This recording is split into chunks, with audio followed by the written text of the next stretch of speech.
La fin d'Ila. Prologue. Grampus Island. Il faut bien qu'il y ait un commencement à une histoire, quelle qu'elle soit. Comme il faut bien qu'il y ait un commencement à tout, quoiqu'il n'y ait de commencement à rien. Le commencement d'une histoire est simplement le moment à partir duquel on s'intéresse à ses héros. Du moins dans la plupart des cas. Mais pas dans celui qui nous occupe. On le verra. Le 22 mars 1875, vers 2h du matin, le brick américain Grampus, de Norfolk, Virginie, voguait allègrement, toutes ses voiles dessus vers le sud-est. Le point, calculé quelques heures auparavant par le capitaine Ellis, avait donné comme résultat 163 degrés de longitude ouest et 18 degrés 33 de latitude nord. Chiffre, d'ailleurs, sujet à caution. Le capitaine Ellis s'entendant beaucoup plus à abattre un homme d'un coup de poing ou à lamper d'une haleine une pinte de whisky qu'à calculer correctement une droite de hauteur. Peu importait. Le Grampus naviguait en plein Pacifique, loin de toute terre, et quelques milles d'erreur ne pouvaient nuire en rien. Accoudé à la lisse, une pipe en bouche, un véritable brûle-gueule dont le fourneau vraiment se trouvait à moins de 3 cm de ses lèvres. Le capitaine Ellis, un petit homme large et trapu, songeait mélancoliquement que, depuis 17 mois et demi que le Grampus avait quitté Norfolk pour la pêche à la baleine, il n'avait pas eu la chance de rencontrer un seul de ces cétacés. Non, pas un seul. Pour peu que cela continuât, il faudrait revenir et chanter comme le légendaire cachalot. Nous n'avons rencontré ni baleine ni baleineau. Nous avons fait le tour du monde. Notre cale est vide et nous sommes sans un sou. Mais nous avons eu un damné beau temps. Pour l'instant, de l'espoir restait. Ellis comptait bien rencontrer des baleines dans les environs des îles Fanning. Mais il se méfiait, craignant que s'il s'approchait trop de terre, son équipage, rassasié de coups et de morues salées, n'en profitât pour déserter. « Oui, un damné bon voyage !» maugréa-t-il en incrustant ses dents petites et jaunes dans le tuyau de corne de sa courte pipe. « Avec ces maudits gibiers que j'ai à bord, il faut que je... »« Terre !» cria à ce moment l'homme de vigie perché dans les barres de perroquet. « Tu es fou ou saoul, l'homme ?» glapit Ellis en levant la tête vers le marin qui avait crié. Car il savait qu'aucune terre, île ou atoll ou simple récif, n'existait à 100 milles à la ronde. « Terre droit devant, capitaine !» précisa l'homme de veille. « Le port doit être ivre, c'est certain !» murmura le capitaine du Grampus, oubliant que depuis longtemps il n'existait plus une goutte d'alcool à bord, sauf dans sa cabine, à lui. Machinalement, pourtant, il regarda vers l'avant. « Damn !» s'écria-t-il entre ses dents serrées. Sa stupéfaction était si intense qu'il faillit lâcher sa pipe. À moins de 3 milles en avant du brick, un large îlot, de forme circulaire, émergeait de l'océan. Qu'on se figure une lentille de pierre entourée d'une dentelle d'écume phosphorescente. Et sur l'étrange îlot, pas une lumière, pas un arbre, du moins rien de visible pour l'instant. « Damn !» répéta le capitaine Ellis en hochant la tête. S'il n'était pas très bon calculateur, c'était un marin pratique et expérimenté. Il savait que dans le Pacifique, de nombreux récifs ne sont pas portés sur les cartes, que des hauts fonds sous-marins les entourent, et que le moindre heurt contre un bloc de corail eût suffi à perdre le Grampus. « Heureux à la manœuvre !» hurla-t-il en se précipitant sur le pont où dormaient les matelots des cars. Ceux que sa voix n'éveilla pas furent rappelés à la réalité par quelques solides coups de botte. Moins de 10 minutes plus tard, le Grampus, à sec de toile, se balança, immobile, sur les flots clapoteux. Le capitaine Ellis avait décidé d'attendre le jour pour explorer l'îlot inconnu. Sa provision d'eau était maigre. Il comptait profiter de la circonstance pour se ravitailler, si possible, ce qui lui éviterait d'atterrir au Fanning et de risquer de voir déserter ses marins. Dans cet îlot qui paraissait inhabité, les gaillards n'auraient aucune envie d'abandonner le Grampus. Ayant donc laissé le quart à son premier officier, le capitaine Ellis descendit dans sa cabine et consulta la carte. Aucune erreur n'était possible. À la place approximative occupée par l'îlot, la carte indiquait des fonds de plusieurs milliers de mètres, et cela sur une étendue de plusieurs dizaines de milles carrés. Une éruption volcanique, sans doute. Pensa Ellis. Pourvu qu'il y ait de l'eau. On verra. Sur quoi il tira de son armoire une bouteille de vin, car sa provision à lui n'était pas terminée. Donna une longue accolade au récipient, se jeta dans sa couchette et s'endormit. Au jour, il fut debout et s'embarqua avec 8 hommes sûrs et une douzaine de barils vides dans une des chaloupes du brick. L'îlot était encore éloigné de près de 3000. C'était à peine si le courant avait fait légèrement dériver le Grampus dans sa direction. Sous les rayons du soleil, qui se faisaient de plus en plus ardents à mesure que l'astre montait dans le ciel clair, les matelots du brick voguèrent. L'îlot inconnu se rapprocha. Il était entouré d'une mince ligne de brisants au-dessus desquels la mer déferlait doucement. Ils furent facilement franchis et l'embarcation vint s'échouer sur le rivage. Un rivage étrange. De larges dalles de pierre grise, semblables à de la pierre ponce, mais d'une dureté que l'acier ne pouvait mordre, et jointes ensemble avec le fini d'un travail d'ébénisterie. Pas de mortier, pas de ciment. Elles étaient pour ainsi dire encastrées les unes dans les autres. En silence, Ellis et ses hommes, laissant un mousse dans la chaloupe, prirent pied. Ils purent aussitôt constater qu'en maints endroits, des efflorescences de coraux étaient incrustées entre les étranges dalles. Des algues aux formes bizarres gisaient, desséchées sur le sol. Des squelettes de poissons, d'êtres aux structures inconnues, étaient entassés, çà et là, dans les creux de la pierre. Mais pas trace humaine. Rien que ce roc grisâtre à demi recouvert par les coraux et les débris d'algues et de poissons. Ellis, sa carabine au poing, par prudence, il s'était armé et avait armé ses hommes, avança. Il put bientôt reconnaître que des chemins avaient dû être tracés sur ce sol. Des chemins larges de 50 à 60 mètres, lisses comme un billard, mais toujours encombrés de débris. À 200 mètres environ du rivage, Ellis s'arrêta net, devant ce qu'il avait cru être un bloc de rocher. C'était une tête humaine, la tête d'une statue gigantesque. Une tête dont la merveilleuse beauté frappa l'inculte et frustre baleinier. Une tête mutilée, verdie par endroits, fêlée, lézardée, recouverte à demi par les coraux qui s'étaient incrustés dans ses fissures. En quelques secondes, les marins du Grampus avaient rejoint leur chef et formé le cercle autour du gigantesque et étrange débris. « Elle est plus grosse que le sphinx, ma parole !» grommela enfin Ellis sans exagérer. Il regarda autour de lui, comme s'il espérait apercevoir les pyramides. Aussi loin que le regard pouvait s'étendre, rien que les dalles grisâtres. Pas d'autres débris. « Go on !» « Allons !» murmura enfin le capitaine baleinier. Suivi de ses marins, il se remit en marche. Les rudes pêcheurs de baleines étaient silencieux, comme s'ils eussent été dans un cimetière. Derrière leur capitaine, ils franchirent environ 500 mètres, et ayant dépassé une sorte de faille, évidemment produite par une secousse sismique, débouchèrent soudain sur le sommet de l'îlot, c'est-à-dire au centre de la gigantesque lentille de roc. De nouveau, Ellis s'arrêta. Autour de lui, des plaques de matière translucide d'un bleu-vert, épaisses d'environ 1 centimètre, longues de 20, larges de 5, gisaient sur le sol. Il y en avait des milliers, toutes intactes. S'étant baissé, Ellis constata qu'elles étaient munies sur leurs tranches de 2 protubérances cornues, qui auraient pu servir à les accrocher.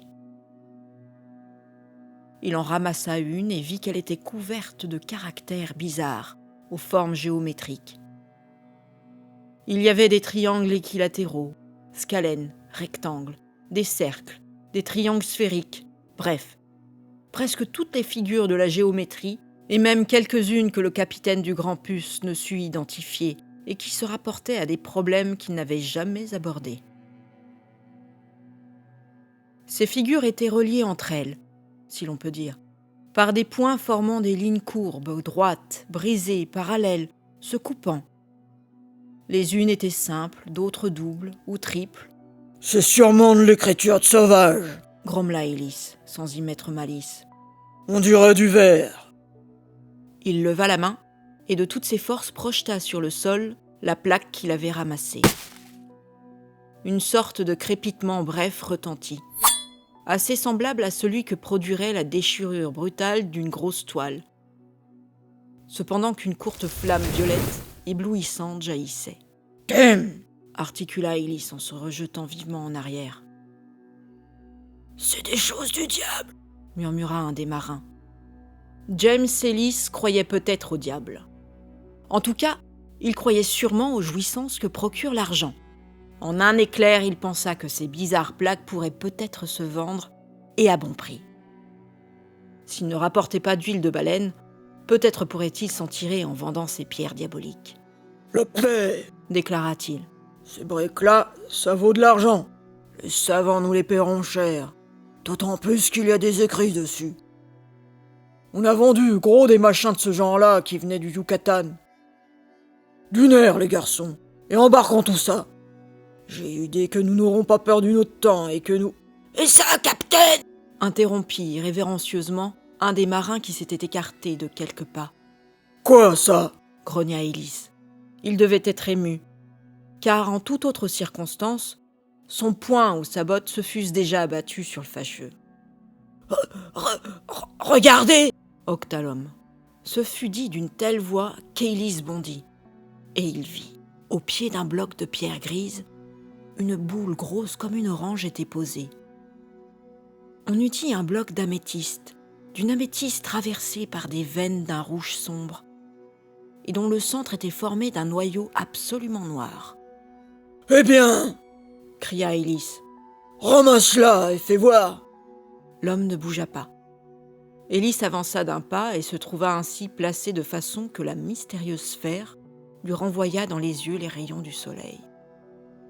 « Oh !» jeta-t-il. « À moi !» Les marins accoururent. Le capitaine Ellis était aveugle. Il porta les mains à ses yeux, chancela et s'abattit sur le sol. Un matelot se précipita vers la sphère. À ce moment, il se baissa, saisit la boule sans en être incommodé.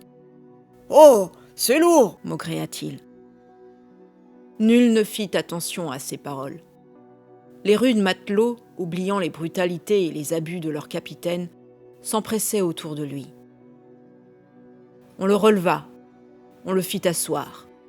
Proférant des blasphèmes furieux, il tourna la tête, cherchant instinctivement à retrouver la lumière. « Là !» fit-il en dirigeant son regard mort vers la boule violette que le matelot avait enfin réussi à soulever et enserrait de ses grosses mains tatouées. « Ça pèse plus que du plomb, 20 fois plus. » dit l'homme dont le visage était rouge et les veines des tempes gonflées par l'effort qu'il soutenait. Il laissa retomber la mystérieuse sphère et poussa un soupir énorme. « Plus de 100 livres !» murmura-t-il en s'essuyant le front de la manche de sa vareuse. « Là, la boule !» répétait cependant l'aveugle en tendant les mains vers la sphère. « Kem, reconduisez-moi à bord, garçon. Je n'y vois plus. Oh, ma tête. Je vous le dis, moi. Quel diable dans cette damnée île !» gronda un matelot nègre. « Ferme-la, Sam, brute idiote que tu es. Vous êtes tous des porcs et des bons à rien. Reconduisez-moi à bord ou je vous rosse. Attendez un peu que mon étourdissement soit passé, menaça le capitaine Ellis. Je vous trouverai la marche, moi. » Ces paroles prononcées par un homme privé de la vue étaient tout simplement grotesques. Mais les marins du Grampus étaient tellement habitués à trembler devant leur capitaine que pas un n'osa élever la voix. « À bord !» répéta Ellis. « Et vent arrière, hé Parker, arrive. Je m'appuierai sur toi. Et attention à me faire trébucher si tu tiens à ta sale tête. » Parker, un colosse haut de 6 pieds, s'approcha du capitaine Ellis en se dandinant. Celui-ci lui saisit le bras. « En route ! Et la boule, on l'emporte ?» demanda l'homme qui avait soulevé la sphère violette. « Oh, porte-la ta grand-mère, je n'en veux pas à mon bord, entends-tu? Laisse ça !» ordonna Ellis. L'homme obéit par habitude. Il laissa tomber la boule.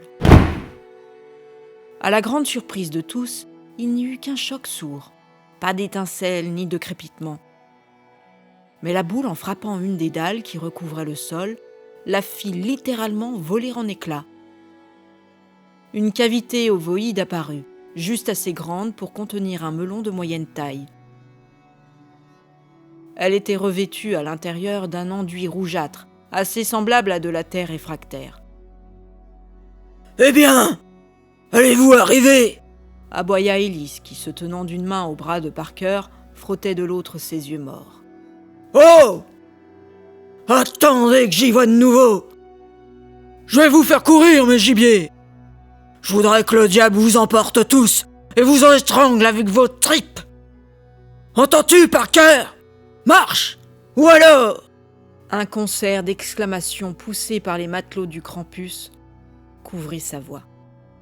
Ahuri, il se tut un instant et demanda : « Qu'est-ce qu'ils ont encore, ces gabiers de poulaine ?» Si le capitaine Ellis avait pu encore se servir de ses yeux, il aurait instantanément satisfait sa curiosité. Un des marins, en effet, s'étant penché sur la cavité creusée dans la dalle de pierre grise, en avait retiré un livre. Un livre semblable à ceux employés par les Japonais et les Chinois, c'est-à-dire dont les feuillets sont pliés en accordéon et se lisent de gauche à droite, sur le même côté, puis sur le côté opposé. Le bizarre volume était enfermé dans un étui de métal de couleur bronzée, tirant entre le vert et le brun, et de la dimension d'une boîte à cigares. Il était fait d'une substance plus mince que le papier, tout en étant à peu près indéchirable. De couleur jaune, ses pages étaient recouvertes de signes géométriques, allant des plus simples jusqu'aux plus compliqués. 3 cercles entrelacés étaient gravés sur l'étui de métal. Les marins du Krampus, se poussant, se bousculant pour mieux voir, avaient instantanément entouré leurs camarades et, tout en contemplant l'extraordinaire trouvaille, échangeaient entre eux des réflexions plaisantes, saugrenues ou simplement étonnées. « Faut-il que je vous envoie une balle dans la carcasse, rascal !» éclata le capitaine Ellis en constatant qu'on ne lui répondait pas. Les marins entendirent.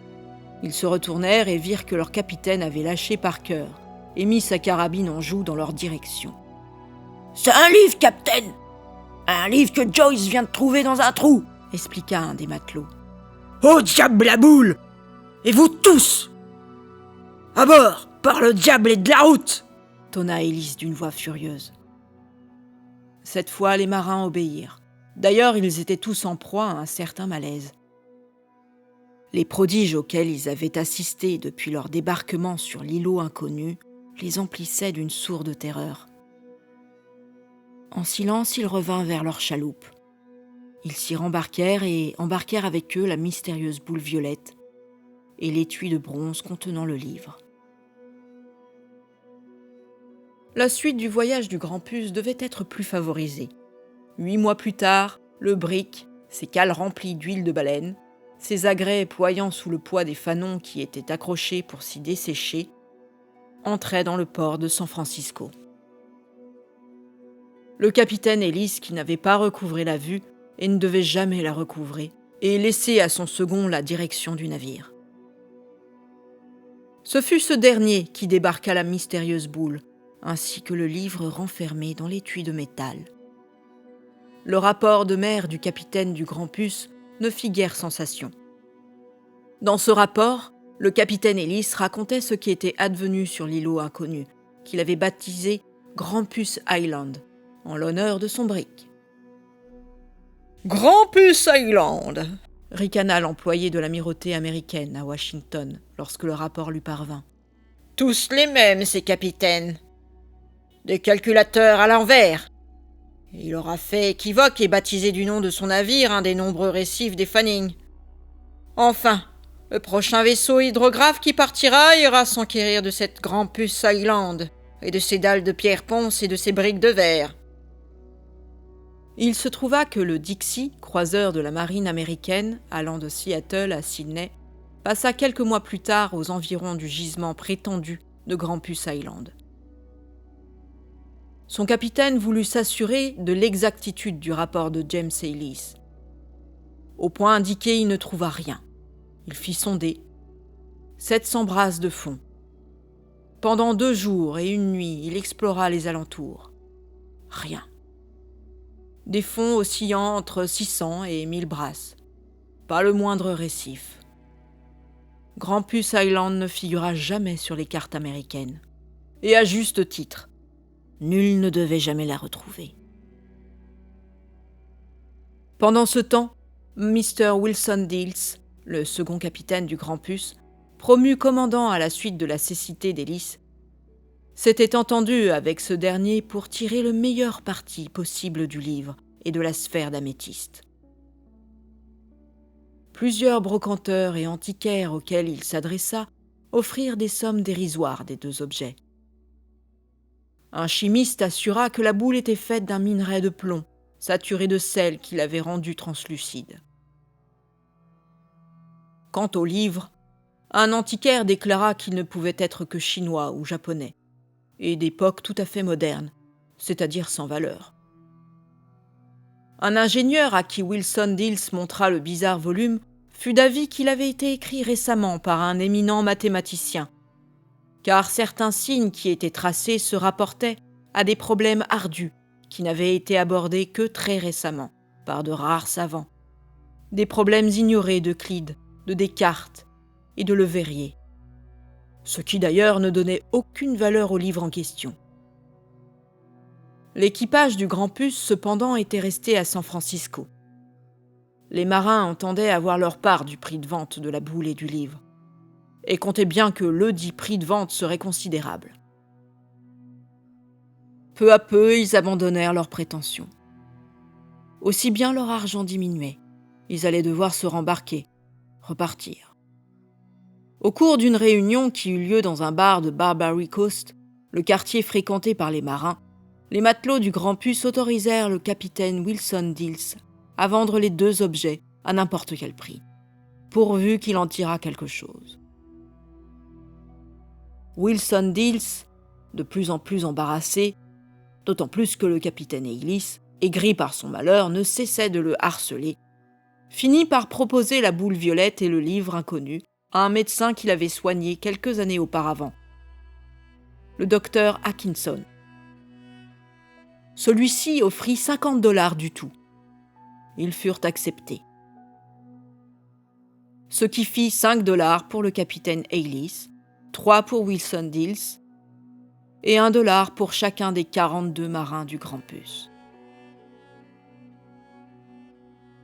Le capitaine Ellis mourut misérablement le 2 décembre 1876. Quant à Wilson Dills et aux marins du Grampus, ils se dispersèrent sur d'autres navires où ils racontèrent la tragique escale de Grampus Island. Et on ne les crut pas. Le docteur Atkinson était un esprit curieux. 2 ans durant, il essaya de déterminer quelle était la substance véritable de la boule violâtre. Il la soumit à tous les réactifs connus. Aucun ne put y mordre. Il la plongea dans l'acide sulfurique, sans résultat. Il la fit marteler par un marteau pilon de 100 tonnes, chez un métallurgiste de Pittsburgh. La boule résista à l'effroyable pression. Les aciers les plus durs s'émoussèrent sur elle. Le diamant ne parvint pas à la rayer. De guerre lasse, Atkinson abandonna ses recherches. Ou plutôt, il les reporta sur le second objet, sur le livre mystérieux, en pensant que s'il parvenait à en déchiffrer les signes, peut-être y trouverait-il la solution qu'il cherchait. Le docteur Atkinson possédait une petite aisance. Il pouvait se dispenser de faire de la clientèle. Pendant des années, il travailla, s'acharna. Il se rendit en Europe, à Londres, à Berlin, à Paris, chez les plus éminents mathématiciens, à qui il soumit les assemblages de figures géométriques tracées sur le livre. Il ne reçut que des réponses évasives. Oui, les signes mystérieux se rapportaient à des problèmes de géométrie transcendante, mais il ne concluait pas. Aucun problème n'était amené jusqu'à sa solution. Atkinson ne se découragea pas. Il consulta des cryptographes. Il étudia les milliers de systèmes d'écriture secrète. Il fit venir à grands frais tous les ouvrages existants sur ce sujet. Peu à peu, il abandonna ses occupations. Il négligea ses amis. Ses ressources diminuèrent par suite des énormes frais qu'il s'était imposés et qu'il avait obligé à entamer son modeste capital. Les années passèrent. Toujours aucun résultat. Atkinson continua ses recherches. Vivant avec sa vieille servante Maria, à qui il ne payait plus de gages depuis des années, dans un modeste logement de 3 pièces situé au 13e étage d'une maison ouvrière, le docteur Atkinson, maigre, chauve, voûté, ne vécut plus que dans l'espoir de déchiffrer le mystérieux livre. 30 ans s'écoulèrent. Dans les derniers jours d'avril 1905, le docteur Atkinson, âgé de 77 ans, parvint enfin au but. Un matin, Maria, en revenant du marché, crut son maître devenu fou. Il pleurait, il dansait, il riait aux éclats. « Maria, j'ai trouvé. C'est simple, c'est simple. Oh, si tu savais. La chose la plus merveilleuse et splendide qui ait jamais existé. La face du monde va être changée. Tout le monde sera heureux. J'ai déjà traduit les premières pages. Quel roman! Et puis il explique les formules. Ah, nous ne sommes que des enfants, des sauvages. C'est sublime. Quelle découverte! Nous allons être heureux. Oui. En attendant, les choux ont encore augmenté de 2 cents, mon maître. Et je me demande, si cela continue, comment nous pourrons y arriver avec ces voleurs de marchands? Maugréa la vieille servante qui, sans écouter les nouvelles exclamations du vieillard, alla s'enfermer dans sa cuisine. Pendant les jours et les nuits qui suivirent, sans arrêt, sans dormir, le docteur Atkinson, penché sur sa table de bois blanc, travailla avec acharnement. « Je vais envoyer la première partie à Washington, » expliqua-t-il à la vieille servante. « C'est un roman merveilleux, fantastique. Je vais ensuite transcrire et mettre au point les formules de Xier. Quel homme! Un surhomme! C'étaient tous des surhommes. » Et sans attendre les grommellements de sa servante, le docteur Atkinson sortit, portant dans une vieille serviette de maroquin élimé les pages qui contenaient la traduction de la première partie du livre mystérieux. Il revint vers 11h du matin. Ayant ouvert la porte de la cuisine, il recula, les yeux arrondis par l'épouvante. Du fourneau, une lueur violette, incandescente, insoutenable, 100 et 100 fois plus forte et plus ardente que celle des rayons solaires, jaillissait, emplissant la cuisine d'un halo fulgurant. Atterrée, épouvantée, comme changée en statue de pierre, Maria, immobile, regardait. « Malheureuse !» s'exclama le docteur Atkinson. « Tu... » Oui, j'ai jeté le livre au feu, et aussi la boule. Vous devenez fou, mon maître, et vous... Un claquement sec retentit, suivi d'un sifflement aigu. Si aigu qu'il ne fut jamais perçu sans doute par des oreilles humaines. Et avec un effroyable fracas, le gigantesque immeuble s'écroula. De proche en proche, les maisons voisines s'éboulèrent. Avec un grondement sourd, la terre trembla, comme si elle eût dû se disloquer. Et ce 5 mai 1905, San Francisco, la reine du Pacifique, fut à demi anéantie. Le manuscrit du docteur Atkinson avait quitté la capitale de la Californie par le dernier train, qui devait partir de San Francisco ce jour-là, quelques minutes seulement avant le terrible cataclysme. Il était adressé à Mr. Isambard Fullen, le fameux physiologiste de l'université d'Harvard, qui, sa retraite prise, habitait aux environs de Washington. Pendant longtemps, le docteur Atkinson et Mr. Isambard Fullen avaient entretenu des relations d'amitié, d'autant plus que Mr. Fullen, maintenant âgé de 89 ans, avait été un des maîtres d'Atkinson. Aussi était-ce à lui que le médecin avait voulu réserver la primeur de son extraordinaire traduction. Le paquet arriva à bon port. Mais déjà la mort avait touché Mr. Fullen. Il était dans son lit lorsque son valet de chambre lui apporta l'envoi d'Atkinson. Mr. Fullen l'ouvrit et murmura « Pauvre garçon, il est mort dans la catastrophe. Comme tant d'autres, il aurait mieux fait d'apporter cela lui-même. » Et ce fut tout. Mr. Fullen fit déposer le manuscrit dans sa bibliothèque et n'y pensa plus. Il y pensa d'autant moins qu'il s'éteignit quelques jours plus tard. Ses héritières, de jeunes nièces qui allaient se marier, firent vendre en bloc la bibliothèque du savant. Le manuscrit du docteur Atkinson fut adjugé, avec un fort lot de vieux papiers, à un brocanteur de Washington. À la suite de quels avatars le manuscrit, à peu près intact, du docteur Atkinson, parvint-il entre les mains d'un bouquiniste de la Bowery à New York? C'est ce qu'il serait peut-être possible d'expliquer, mais cela ne présente aucun intérêt. Toujours est-il que ce manuscrit, nous l'achetâmes, et nous le publions tel quel. Le docteur Atkinson a-t-il traduit fidèlement le livre mystérieux « Traduttore, traditore », traducteur, traître, assurent les Italiens. Il est certain que le docteur Atkinson, pour mieux se faire comprendre, a dû traduire par des expressions à peu près équivalentes les appareils bizarres et les détails étranges dont fourmille son manuscrit. C'est ainsi qu'il se sert des mots mètre, litre, kilomètre et autres mots représentant des mesures modernes pour désigner les mesures employées par le peuple disparu dont il est parlé.